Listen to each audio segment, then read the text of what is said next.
thank everybody for coming out tonight and welcome everybody to the community meeting. And it's a really good turnout. And that's really good. I'm glad to see everybody came out tonight to support this because we really need cellular service in our community. And this show of support and dedication demonstrates what we really need. And we've worked really hard up to this point to get where we are right now, and I think we've made more progress in the last 6 months than what has been made in the last 10 years. We're going to discuss some important questions tonight with our representative and hopefully get some resources and answers to the questions that we have. One thing that I want to let everybody know is that we're going to conduct this meeting a little bit different from the past meetings, and that's going to be done in the manner of a moderated meeting. What that means is I've collected questions from the community, and this has been done over the course of the past month. I've put them in a list, and that list is going to be the questions that are directed toward the representative for answering. During that time, we're not going to take any questions or comments from the floor. However, after the fact, it will be opened up for discussion. If you have any questions that you'd like to ask, you can feel free to do so at that point. And I'd like to introduce Mr. Rick Blevins at this time, and we're going to go ahead and get started. Is this microphone on? It is. Can you hear me all right? Yes. It's going to be hard because usually when I talk, I like to walk and use my hands a lot. So if I turn like this, because I'm sitting down.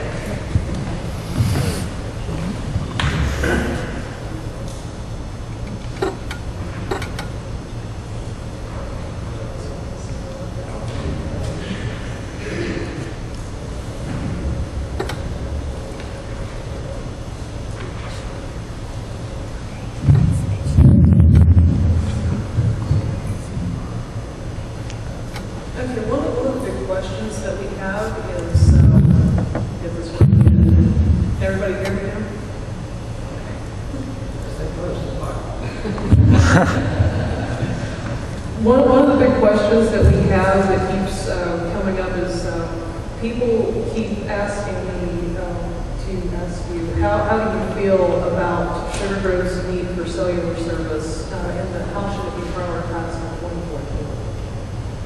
Well, for the Ride Valley District, which is Sugar Grove, toward Riverside, over to Colorado, it should be a top priority. I will tell you that cell phone service, obviously, in Sugar Grove is not something that's new this year or new 2 years ago or 10 years ago. I mean, there's been an issue when cell phone towers first came out and the cell phones were huge. You wouldn't go in your pocket. I will tell you that I'm assuming that a lot of the things that have been going on recently are sort of in response to, I've seen in the paper a few months ago when there was a meeting over here advertised a discussion for cell phone service from Jeff Campbell, who's been elected as a delegate. And during that conversation, obviously there's a lot of interest on the website. I haven't checked the numbers lately, but I know there's several hundred people who have signed up or said that they would support it, things of that nature. But this is not a new issue, but it's obviously an issue that for this area, with the exception of maybe the school, should be the one or two in the priority list of things that are important in this community. Obviously, it's a benefit for everyone, from safety issues to businesses and things like growth and things of that nature. So it is a priority. Now, I will tell you that I, on the Board of Supervisors, there are 7 of us. There are 7 districts in Smith County. Almost every supervisor, not speaking for the board, but just this is Rick Blevins talking and telling you that I've had conversations with others. I think everyone is pretty much in agreement. But all over Smith County, there are several areas that don't have cell service coverage. And that's an issue for, obviously, where we are now, but for many areas in Smith County. So it's extremely important.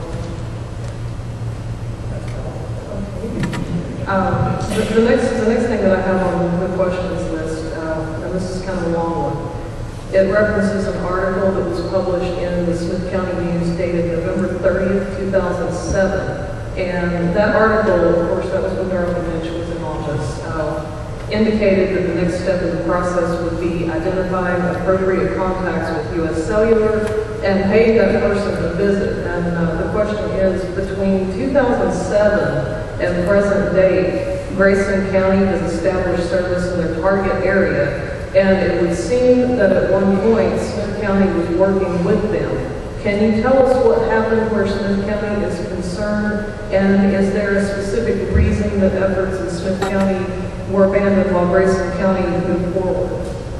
Well, I can't speak specifically to board decisions that were made in 2007, because I've only been on the board for the last 2 years. I can tell you about 2007 or 8 was when I started really paying close attention to things throughout the county, but it's my understanding that Grayson County's development was all tied to their jail. The Department of Corrections, that was all sort of, I mean, whenever you have a large facility, you have infrastructure, you have things that are tied to that project. And at that time, when Grayson County was getting their prison, there was obviously a need from Grayson County and from the state of Virginia because of the correctional facility for security, et cetera, to be able to expand their coverage. And that's why Grayson County got it. Now, why Smith County didn't get it at that point, I guess my short answer would be that we don't have the prison. If there was anything else involved in that, I mean, I guess that would be a question for Ms. Midge. But I'm not aware of any issues where Smith County, I mean, I can tell you for a fact, you know, over the last 2 years, obviously anything that would expand growth in Smith County in general is something that everyone is interested in. There would be no logical reason for anyone involved in Smith County to not do anything within their power to encourage or develop or promote cell phone service in all areas. So I can't give you any specifics. Like I said, I wasn't on the board in 2007, but I can tell you that Grayson County did end up with additional towers and coverage because they do have the state prison.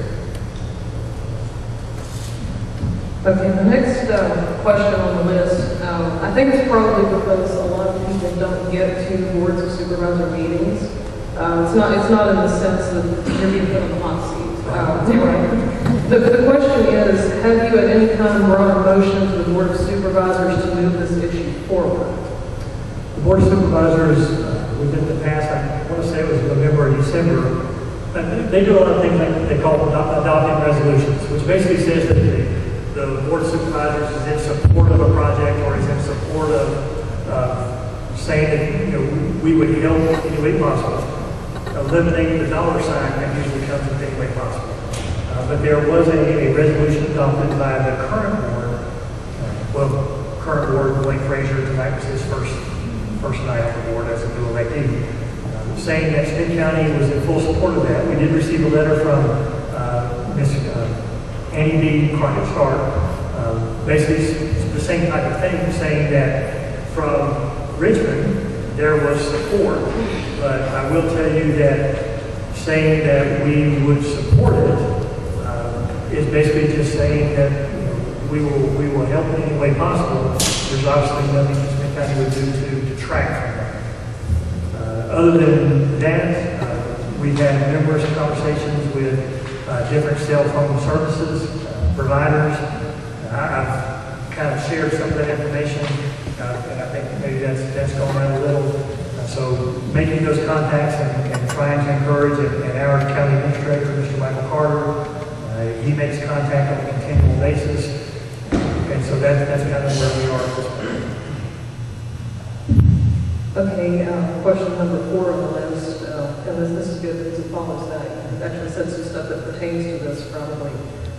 The Board of Supervisors seeks grant funding for other projects in Smith County. However, when it comes to Sugar Grove, no grant funding has been sought by the Board of Supervisors to date to assist with acquiring funding necessary to place a cellular tower or offset the cost to a provider to entice them to place a tower in the area. Is there a reason this type of funding has not been sought, and what can be done to change this in the future? Well, first I would say that the County Administration Office is always exploring grant funding.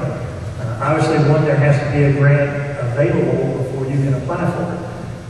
The problem that we have with cell phone service grants and other types of grants is, or most grants are tied to specific job type performance issues. Like you get a grant to assist a business and they guarantee 400 jobs or 20 jobs or an increase in capital development of money into their business, things like that. They're really, up to this point, we are not able to find any grants that say this money is available to put up a cell tower in a specific area. As an example, Verizon has said in this area, their network coverage, the closest, when they survey the Sugar Grove area, they say from basically downtown, it is 8 miles from a cell tower. So a lot of times, on their network coverage, it's not one tower on the top of this hill would give everybody service.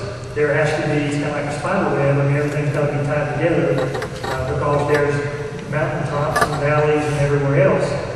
All of you, obviously over here, very little coverage almost anywhere. But all of you have been on the phone, hopefully not while you're driving, but somebody else is driving, and you're going somewhere and it drops a call or you lose service and then it'll pick back up.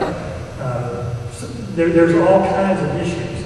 But the county, I can tell you, over the last 2 years, continually explores grant opportunities. They've looked in the situation for like emergency management. We've worked with the Sheriff's Department. Sheriff Bradley was at the meeting that I just left to come over here. He's collecting some data for us involving car accidents and things like that. I mean, there's all kinds of things going on, but I will tell you that for me personally, up to this point, there hasn't been a lot of encouragement. But we're trying. Okay, the statement that Sugar Grove is one of the only areas in Smith County without cell service has been made several times. What are your thoughts on the statement? Well, I think there's probably in the living area, Sugar Grove probably has the largest area. Now, this is just my opinion. I haven't seen maps from different cell service providers. But obviously where you live, there's probably less coverage than other places. But as an example, there are places near Thomas Bridge, which is also in the Rock Valley District, where there's no coverage. There are areas going toward Riverside that there are several miles of no coverage. If you go out to the lake, in the Hundred Mother, the closer you get to the lake, there's no coverage. And once you get to the lake and start up the mountain, and that's Smith County going over the mountain towards Tazewell for several miles, there's no coverage. So there are lots of areas in Smith County that currently don't have coverage. I would say that probably the community of Sugar Grove has more people living in this area with no coverage as opposed to people going over the mountain towards Tazewell, because we have less homes going that way and things of that nature. But it is a problem for this area, but it also is a problem in several other communities. But definitely a problem in this area. Conroe. I've been in meetings over at Conroe. I can talk with people. Of course, they're on the line with Washington County, and there's large portions of the Conroe area, which is a smaller community than Sugar Grove, but obviously another community in Smith County that has pretty much no coverage. Recently, I mentioned Crown Castle on our community Facebook page and also the Board of Supervisors, I believe, in the December meeting. We've had a couple of questions come in about that, and I just kind of condensed it down into this one that kind of covers everything. Recently, Crown Castle has demonstrated an interest in Sugar Grove properties by making it known that they have a database where such properties can be entered for consideration as potential cellular tower site locations. Have you followed up with Crown Castle on any progress they have made or reached out to them to further encourage them to look at our area? We have sent emails to Crown Castle.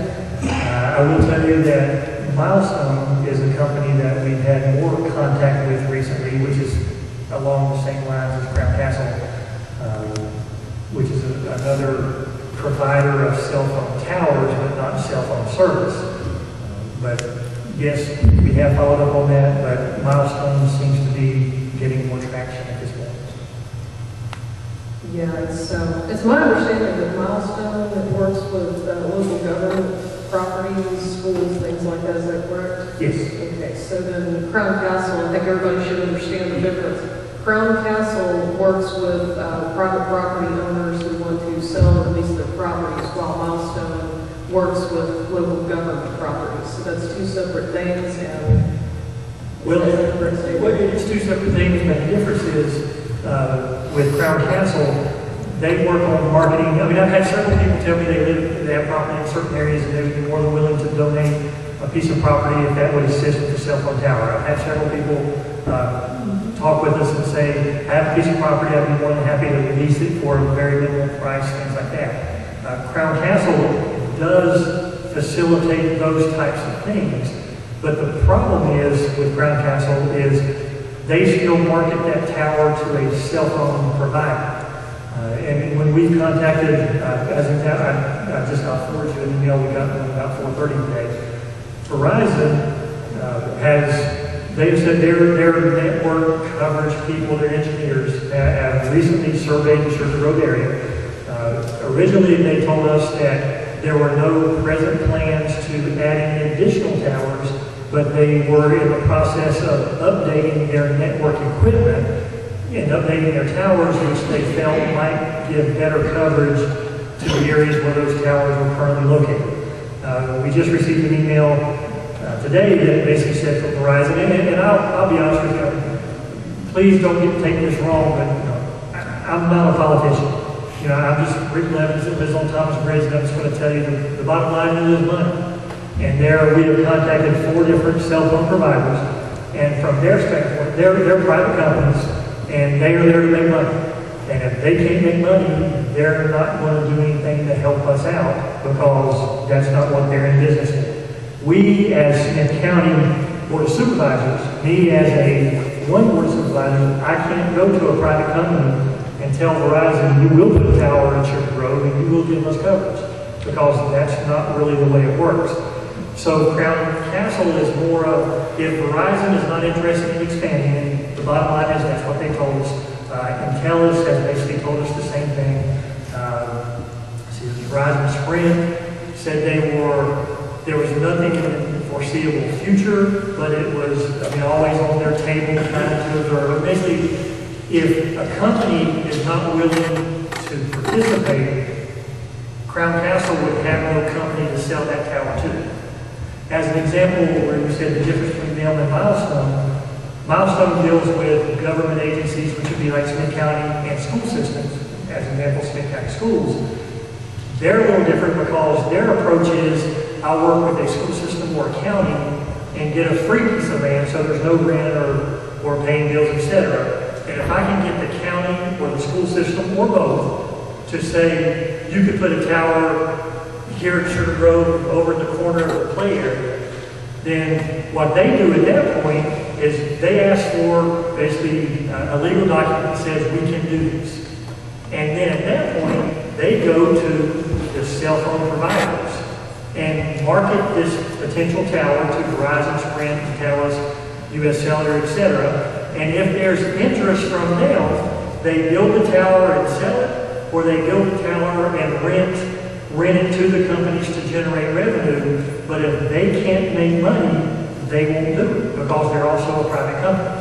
I think personally there's a better chance of getting some traction with them because they're guaranteed the piece of property for free. Because if the Smith County School Board said we will, obviously the school system would have a right to say, to have input in it. If the Smith County, Mr. Cho can answer this, and if I say something wrong, you get. But if the school system is looking at this possibility, if the school system votes and approves that contract or that legal document, then at that point, Milestone will survey all the schools in Smith County, see where there's coverage lapses. Obviously, in Church Grove, there would be a coverage lapse. They look at contacting other providers and kind of run their numbers and say, okay, if we did one in Sugar Grove, they don't have service, how much money could we make? If we did one in Rich Valley, we go to the school there because they don't have service, and how much money could we make? And then they decide whether it's worth their time to do it or not. It doesn't mean they will do it, because if they can't make money, they're not going to do it. So in a nutshell, that's the problem that we have, regardless of the name of the company, is can they make some money? And if they feel like they can make some money, we have a chance. If they don't think they can make money, that's totally, in my opinion, totally out. And then it comes down to the possibility of legislation or a push from Richmond, which I'm hoping Mr. Campbell can assist us with, or things through emergency management that involve safety issues and things of that nature. In my opinion, is the kind of the only chance we'll have at that point. But that's it in a nutshell. If they can't make money, they're not our friend.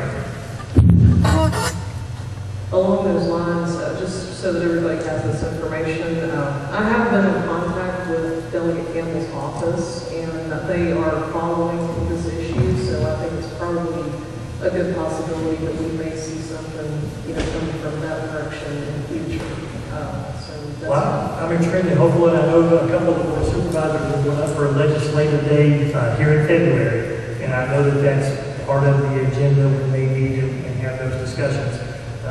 Mr. Campbell had spoken, and I mean, I like Mr. Campbell. I don't really know Mr. Campbell, but he's my delegate. I hope he can help us out. But he had mentioned a regional approach, and I can tell you that our county administrator has been talking to Grayson County administrator. Because Grayson County, when you leave their prison area there at Independence, they have several areas that are lacking coverage, just like we do. Whether that'll turn into something, I don't know, but we are hoping that maybe a little bit more regional approach to get some of the areas that don't have service might be a possibility. But again, no matter what Smith County does or no matter what Grayson County does, we have to have a company willing to say we'll do it, because we don't own a phone company. And that's where we're struggling right now, is finding a cell phone provider that will listen and will say, we think there might be some profit in there, so let's see what we can do.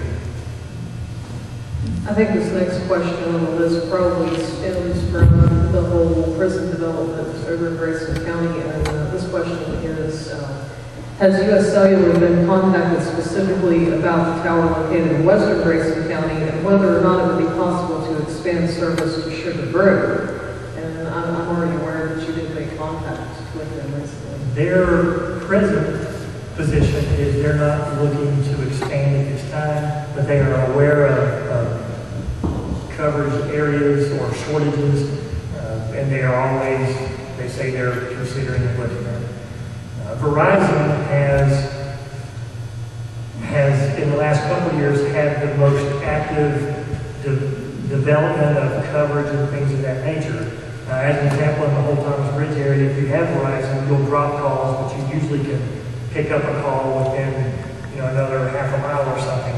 But if you have Sprint or AT&T or U.S. Cellular or any of those other services, basically when you come off the hill there at Wolf Brothers, you will lose signal the rest of the way to Thomas Bridge and on up to like where I live, from Redstone and things like that.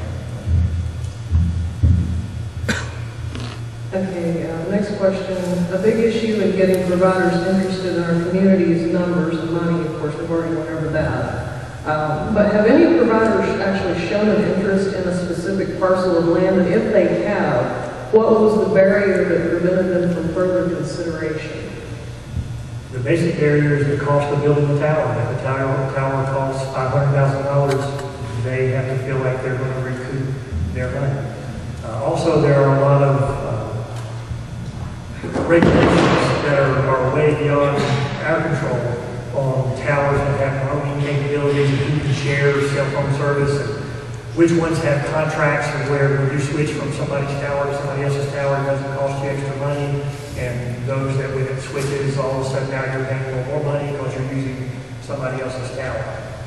But the bottom line for all cellular companies that I've spoken with, that Michael Carter has spoken with, from the emails and the conversations going back and forth, basically it's weighing the cost of developing that network. And again, what I've been told, we actually just provided, we had an individual in Sugar Grove who owns several pieces of property. We mapped those out on I don't know if you've ever been on the website, that GIS system where you can get on and you can see everybody's names and how much you paid for it, where you live, and all that kind of stuff. But they mapped out all the different possibilities, and we've sent those to the network providers to see if that would assist them.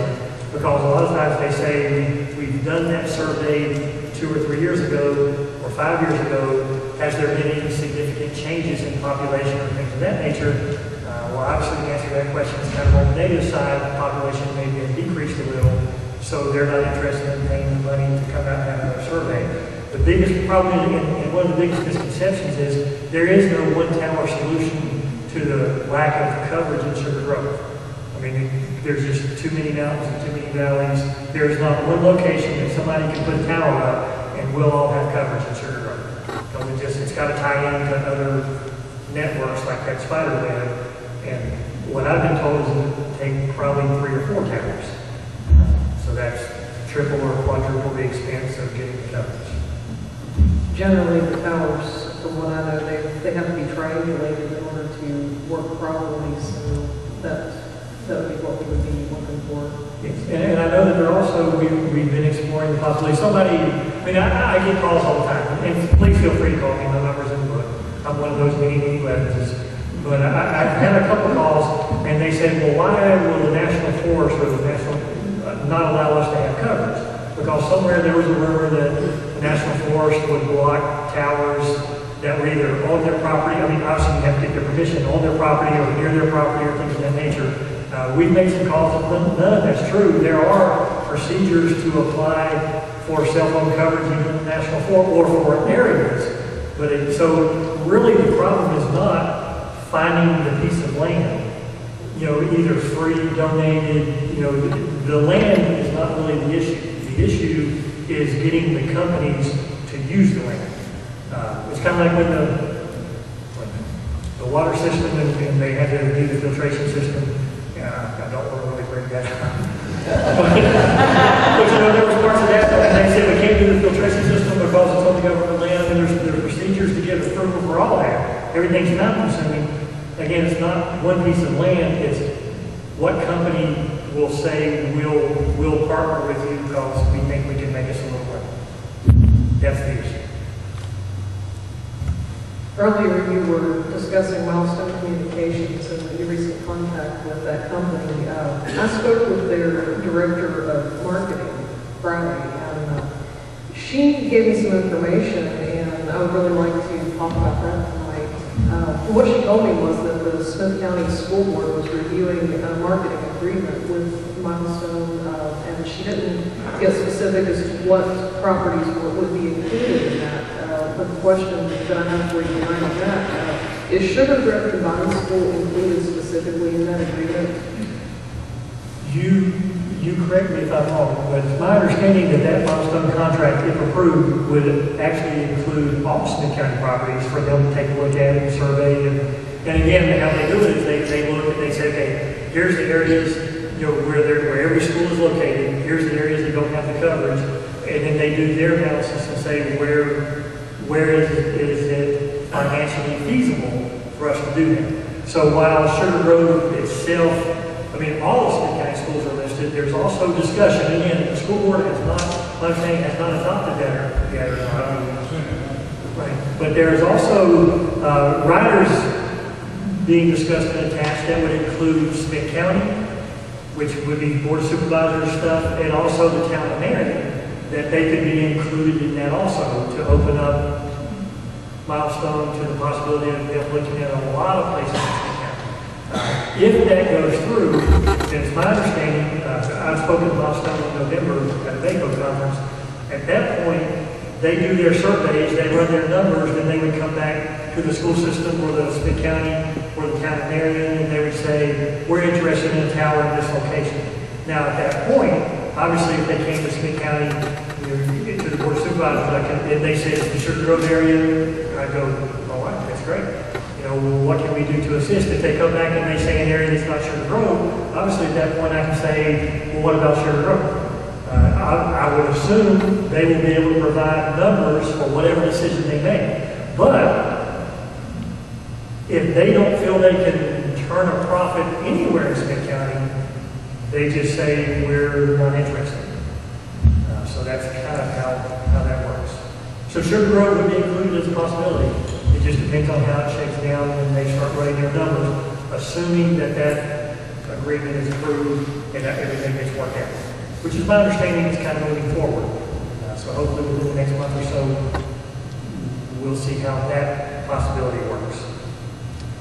How many of the other locations in the marketing agreement would also fall within Sugar Grove, or is the school the only one? What I'm getting at, how many of these locations are located in the rest of Smith County versus Sugar Grove locations? Well, I mean, obviously, I think there's 13 schools all throughout the county. Sugar Grove Night School would be the only school system.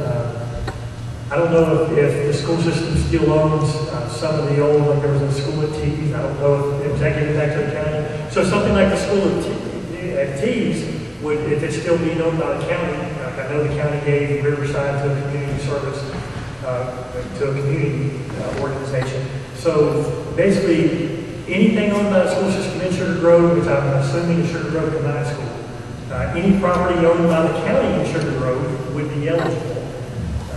Any property that Marion would own, assuming that the county and everything goes, Marion would kind of go up the town limits right after you go over the interstate, go up 16, kind of past the Valero, I guess is where the town line is. But again, to tie into a network service, you're coming up the mountain, you lose it pretty quick. I mean, if you fast down their place, you're pretty much done. I mean, off and on. So I would think that there could be the possibility of a lot of those areas being involved. But here in Sugar Grove, the school property, I guess, would be the only one that I'm aware of. Okay. I also was talking with Milestone's marketing director, and she mentioned to me that there was a 40% revenue that could be used for the school or whatever property the tower is located on. If the tower were to be placed at Sugar Grove School, would that school specifically benefit from that, or would that be distributed throughout the county? How would that work? How would that 40% work? You are asking the wrong person. I mean, obviously, Milestone's approach to school systems and the counties, et cetera, is they advertise it as, we can give you a revenue stream. You know, if you will let us have a little piece of land and we work it out to where we end up at the tower, you know, that money will be returned. I would assume, and again, this is just me talking, I'm not talking about the school board or anybody else, but I would assume any money generated from any agreement, if it was in the town of Marion or town of Marion land, I assume, unless the town of Marion wanted to say specifically, this money would go to this project, my guess is they would probably say it goes into the coffers and wherever it's needed, we'll do it. Again, just me. Do not say that I was speaking for the superintendent of schools. But I would assume if there was a revenue stream, it would just go into the budget of Smith County Schools, and then the school board would make a decision on where that money would be most needed. I would assume, speaking as a board of supervisors member, there are 6 others, that if there was something that involved the county and that was a revenue stream in, it would just go into the county budget, and then it would be decided at that point where that money might go. But specifically for the school, that would be more of a question for the school board if things go through. But what I would encourage is to wait and see how it works out, because a lot of these things will have to be answered as you go. Because right now, I know they're just in the exploratory phase of if we do this, they come and look, they'll come back to report with us and tell us what the possibilities are. At that point, if there are possibilities, obviously there needs to be a lot of discussion at that point. Okay. And just so that everybody knows about this, I understand that the school board's probably going to discuss that at their meeting on 30th. I believe that's what the date was. If the lawyers get done with it will be well left on the 30th of January. Okay, so the attorneys... The second Monday in February. It depends on how the lawyers get it worked out. And part of it is the funding. If they do put a tower in, see, the board of supervisors, they actually divvy our money to us, but we still pay on it. So if we can't actually make money ourselves, so if we go to the board of supervisors, they can give it to us. Give it to the school board, then the school board will decide where it went in the school system. Well, the town of Marion would be a little different because they have their funding through their town taxes, et cetera. So they might still be coming to the board of supervisors to ask ask for assistance or things You of know, that I nature. was all do the same way. I mean, the towns that are on the entities, the school systems are on the entities, and the board of supervisors, they own some property in the county that's still open, like the industrial parks and stuff like that. If they, you know, if they use that for cell tower, that'd be up to the county, but it's all got to be worked out in the 2 or 3 or 4 entities that's going to be with the cell tower. If it is. And I feel good about that, but again, I don't want to be a dead horse. That agreement, all that is providing the company the access to all those different properties for them to survey and evaluate and run the numbers and see if they can make money. You know, so I am extremely hopeful that something will work out. But worst case scenario, they come in and survey everything and they say we're not interested. At some point, somebody's going to call me and say, why did you block that? And I'm going to say, we didn't block anything. But they have to make that decision. We can't force a private company to do business with us. So that's definitely something that I think that we as a community need to follow up on and just show support for that to our board of supervisors and anybody that could further that decision at all. I think this is the most encouraging thing that I've heard involved in cell phone service in the past 2 years that I've been here. I'm hopeful that it works out. But I know Milestone they've talked very positively I don't know when the school board started this conversation with Milestone. Like I said, I just became aware of them in November when I sat down and talked to a representative at a conference. But they are a company that's pushing very hard to get into Virginia, and they think they can make a lot of money. And rural Virginia is obviously an area where they think they can do well. So I'm extremely hopeful. I don't want to disappoint you, but I think this is the best shot we've had in a long time. I will mention, the superintendent did find out at the last convention, because Milestone is in with him in Washington County, and they have put cell towers in both, or got cell towers put in both places, that added them and also with them. So that's how everything got started. So, they do have cell towers in the area. I was brought to their attention because as I was passing the table, they were giving away pencils, and being a teacher, I always grab pencils. And I said, "What do you do?" And we started having that conversation. All right, this sounds good. You should always take 3 things that you can use. That's all the questions that I have on my list right now. And before we open the floor for discussion, I would like to ask Chris Stone to come down, and she is going to be reiterating what she said at the December Board of Supervisors meeting. I think the community needs to hear it. It's more important because it's coming from the organization. So I'm going to let her talk with you about the rescue squad and possibly District 3. Okay.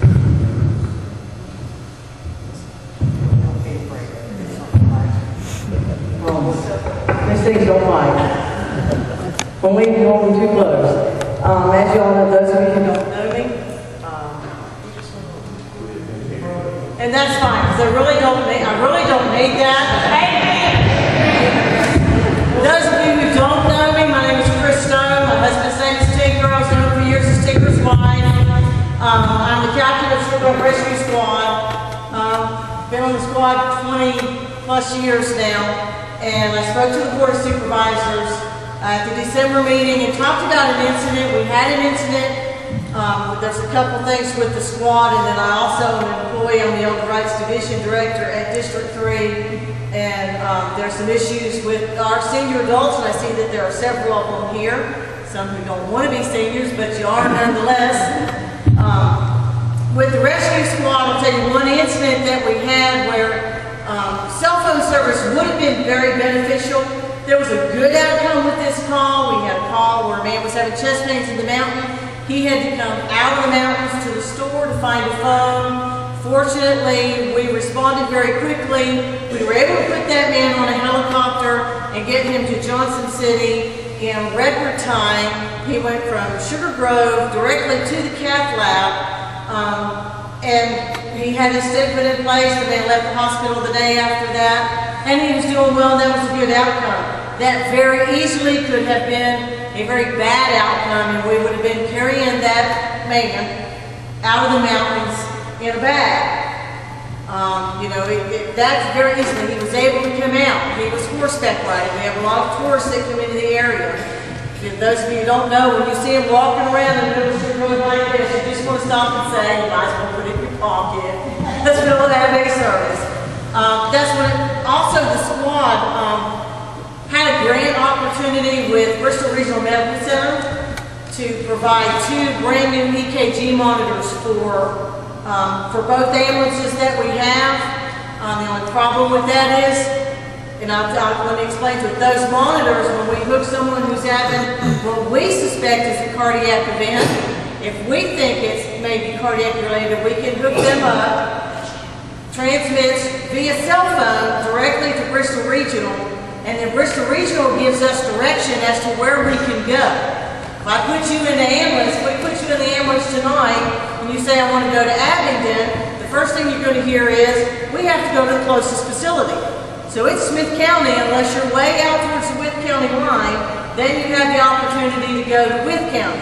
But you're going to go to Smith County if you want to go in our ambulance, and that's not that we don't want to take it to Abingdon. That's protocol and that's regulations from the state of Virginia for us. We cannot bypass the hospital to get you to the hospital of your choice, because then if there is a bad outcome, you're going to come back on us, and folks are going to come back and say, why did you pass that one? But this, if we send the EKG to Bristol Regional, and that person is having they can tell by an EKG whether you're having a heart attack, what kind of problems you're having. You can tell whether you have different types of blocks and all of that in your heart. Bristol Regional can say you need to get him here. We can take you across the mountain and transfer you to an ambulance service, and you can go via ambulance, or we can put you on the helicopter and you go directly to Bristol Regional. I will tell you that they see things on that 12-lead EKG that we do not see on our 3-lead EKGs that we have in the ambulance. They can see things that we don't see. I can see that your heart's beating when I hook you up to the monitor. I can tell if you have a block, but I don't know the degree of that block and all of that. Where they can look at a 12-lead, tells you a whole lot, they hook you up to an EKG, there it's 12-lead. They can see your EKG in the hospital. I think that's one of the safety concerns that you talked about.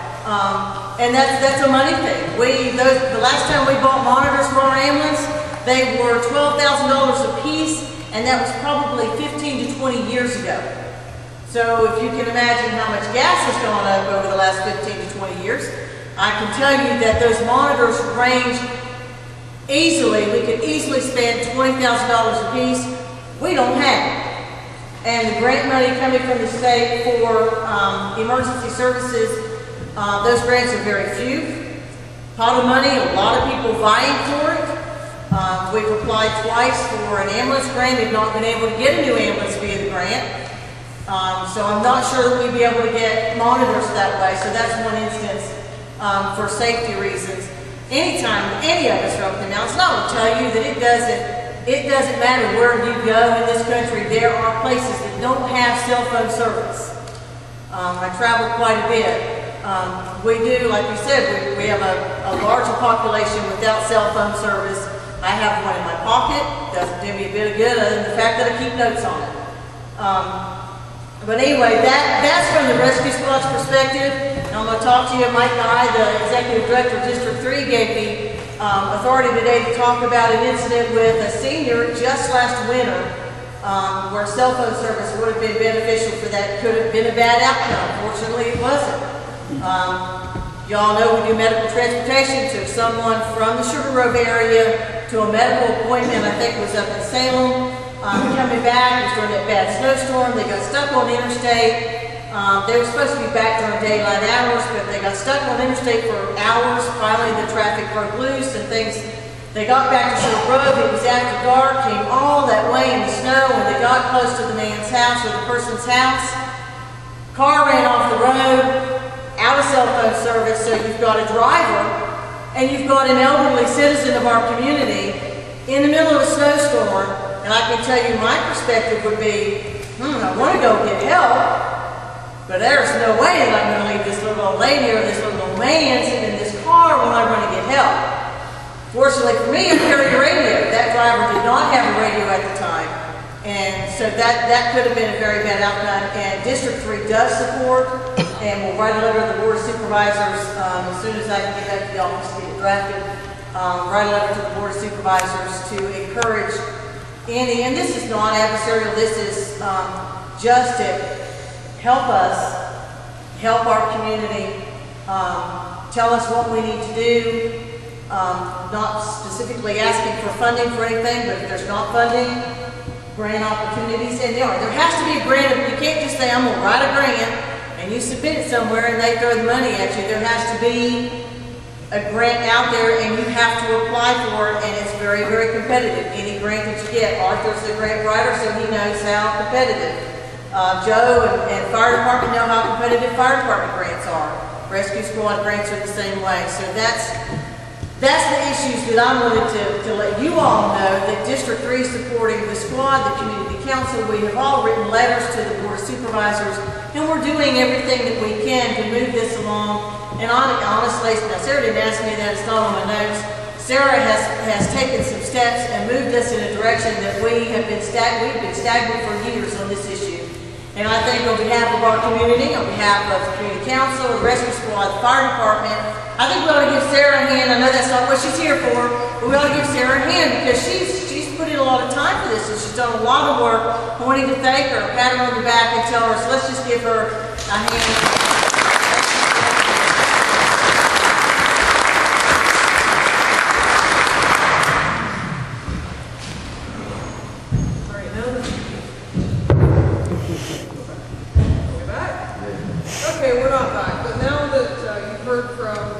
About the rescue squad, District 3. I'm going to open the floor for discussion, questions, comments. If you have anything you'd like to ask, please feel free to do so. While you're thinking of your question, I would just like to say I felt like I've just gone through a test. I would like to say thank you to Sarah, but I will tell you this. When my mom saw on TV this morning that there was a meeting over here with Rick Blevins, where she about it, he made her day. She called me 12 times. Asked me, could she ride over here with me? I told her, come on. Also, the comment was made, this is not adversarial or anything like that. One thing that, for me personally, again, as Rick Blevins talking, I kind of took offense to this. I had a board of supervisors meeting, I was there at 3:30, and then they were still going when I left them over here, they were about time. So I've been in meetings a lot, and so far I have not gone yet, because my brain is just going crazy. But somebody called me and they said, do you think you need security at the school? And I said, for what? And they said, aren't you going over there for a meeting? And I said, well, yes. Well, do you want us to send security? I'm like, no. Why would I need security? I mean, I'm just coming over here and we're having a conversation. So I appreciate you and I appreciate you coming out. And like I said, I will answer to the best of my ability any question that you have. If I don't know the answer, I'll work hard to find the answer. I'm not going to tell you something if it's not true. But somewhere out there in outside of Sugar Grove, we have a little perception or something that's not very good. And it offended me that they asked me that. So I'm going to make sure that I make some calls tomorrow morning and clear that mess up. And like I said, after this meeting, I got to go home and I got to tell my mom everything that went on. Because she's waiting up for me. She's ready to go. You're escaped. People are not injured, so. But if you have any questions that I might could answer for you or just give you an opinion, tell you a joke, anything. I don't know, I talked to Verizon a while back, this lady that worked for her, she told me that Verizon would never put a cell tower in. So Well, I can tell you our contact with Verizon. Her name is Miss Moss, and she has been extremely helpful on all issues that the county has talked to Verizon about. I've I know for a fact she's been extremely helpful in school issues. I mean, I work for the school system, and she's been extremely helpful. I will tell you that the first couple of responses that we got were more like we will refer it to our network coverage team, and then we'll get back to you and things of that nature. But the more we push, eventually the response comes back. There are no plans at this time. And of course, then the question is, what do you mean this time? Are you talking 2000? This was in 13. Are you talking 2014? Can you give us a time limit? There really is no time limit. They say all network providers are aware of the shortfalls. The first time a network provider thinks they can make money, they will beat our doors down to get a tower with you because that's their business. So somebody called up, well, I'll just tell you questions I've been asked. Somebody said, well, how can you use a cell phone at the school but you can't at my house? The school put in a booster to help with the signal here. They would have to put a booster in every one of your houses. So that's not really feasible financially speaking. Most of you know if you do get a little coverage, or there's different types of coverage. Some areas you can text. I don't know if you text much. I don't text much because my thumbs don't work that way. But you can text, but you can't call in some areas. And then in some areas you can pick up a little service, but then the wind blows. It's worse in the summer when there's leaves on the trees because that interferes with signals and things like that. But that's the reason why you might have coverage. You can pull into the school parking lot and use your cell phone. But the further you get away from the school, it doesn't really work.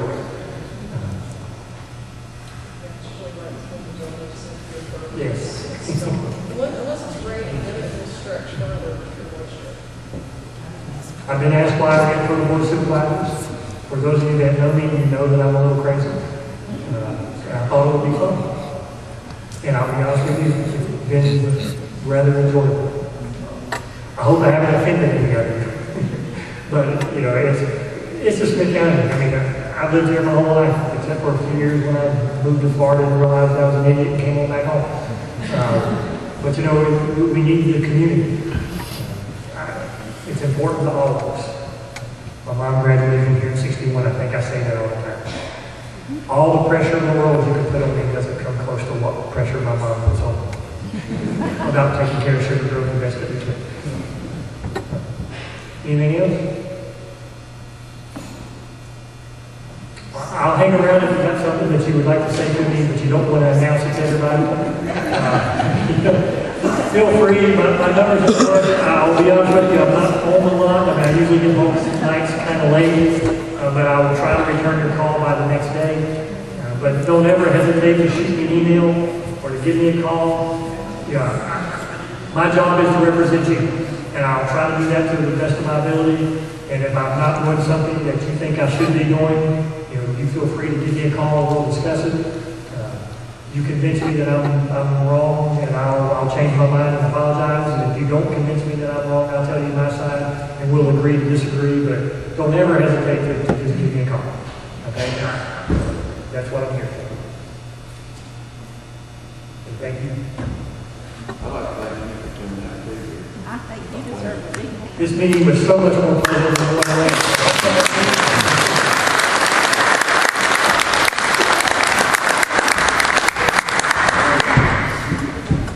Okay, well, I would like to thank everybody for coming out tonight.